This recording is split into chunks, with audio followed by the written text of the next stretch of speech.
Welcome to Cozy Bedtime Stories.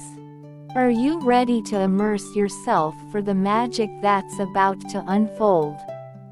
Let's dive straight into this magical story.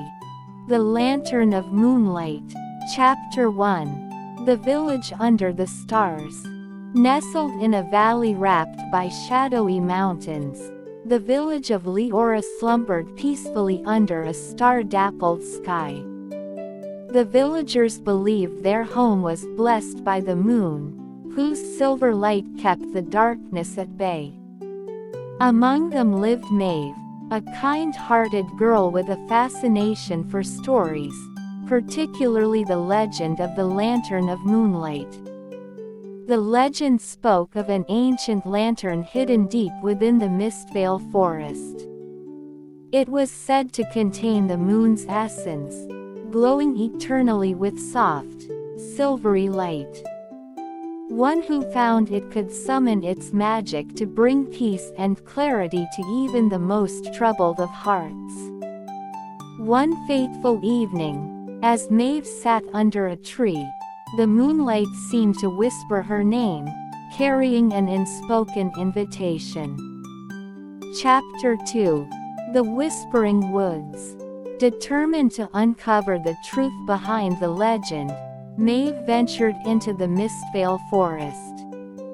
The air was thick with the scent of pine and earth, and the trees seemed alive, their branches reaching out as if to greet her. The moonlight filtered through the canopy, illuminating her path. As she walked, she noticed fireflies dancing in patterns, leading her deeper into the woods.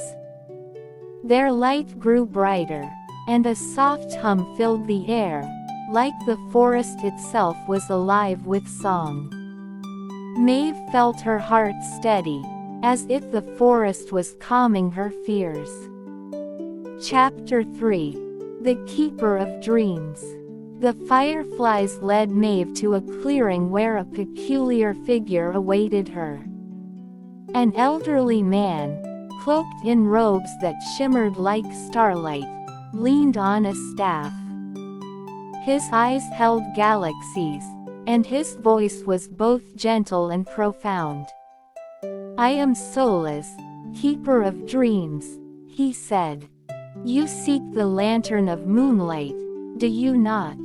Maeve nodded, curiosity sparking in her eyes.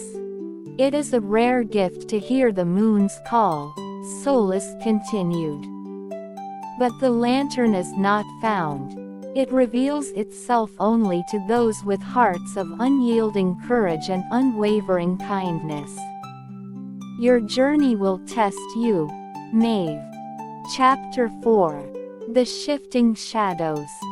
Solace pointed her toward a shimmering path that appeared to float above the forest floor. As Maeve followed it, the trees around her darkened, their shadows lengthening into strange, shifting forms.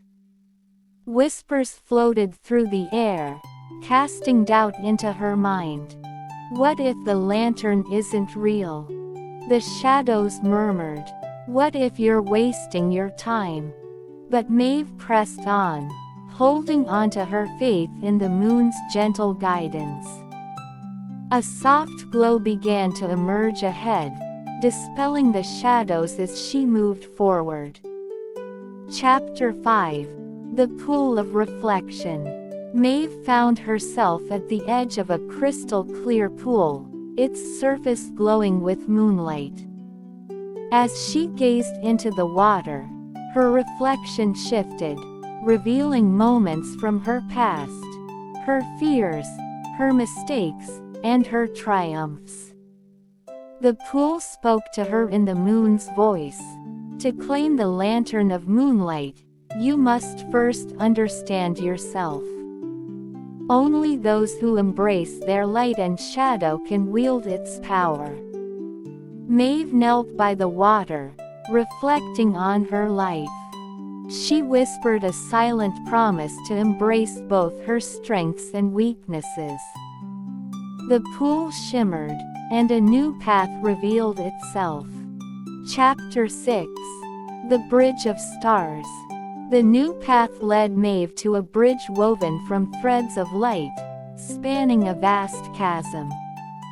Each step felt weightless, as though she were walking among the stars. Above her, constellations shifted and danced, forming shapes that guided her forward.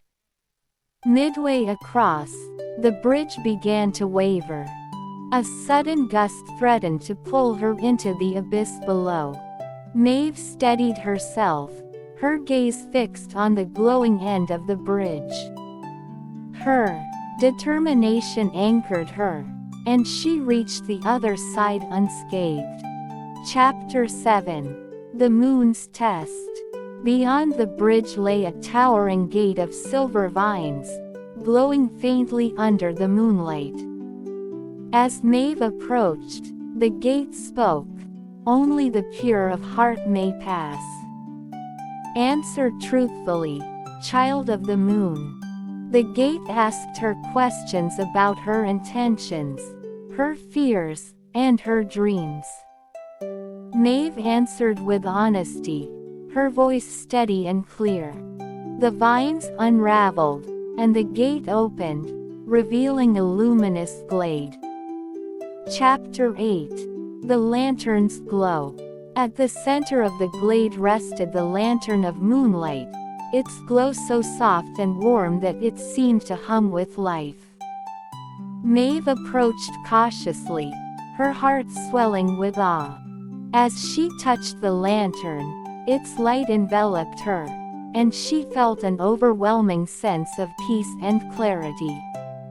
It was as if the lantern whispered all the answers to her unspoken questions, filling her soul with wisdom and calm. Chapter 9. The Moon's Gift. The glade shimmered, and Solas reappeared, his starlit robes glowing brighter than before.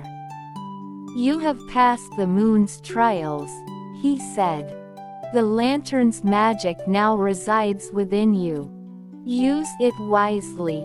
Maeve bowed her head, feeling a new strength within her. She understood that the lantern was not just a tool but a symbol of her own inner light, a reminder that courage, kindness, and self-reflection could guide her through any darkness.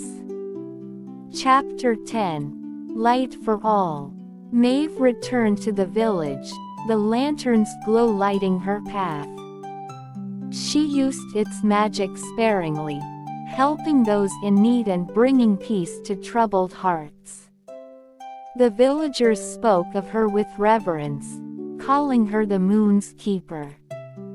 As she sat under the stars each night, the lantern by her side, Maeve felt the moon's presence always with her. The rain, the wind, and even the shadows seemed gentler now, as if the world itself had embraced her newfound light. And so, the village of Liora thrived, forever bathed in the soft glow of the Lantern of Moonlight and the gentle guidance of the stars.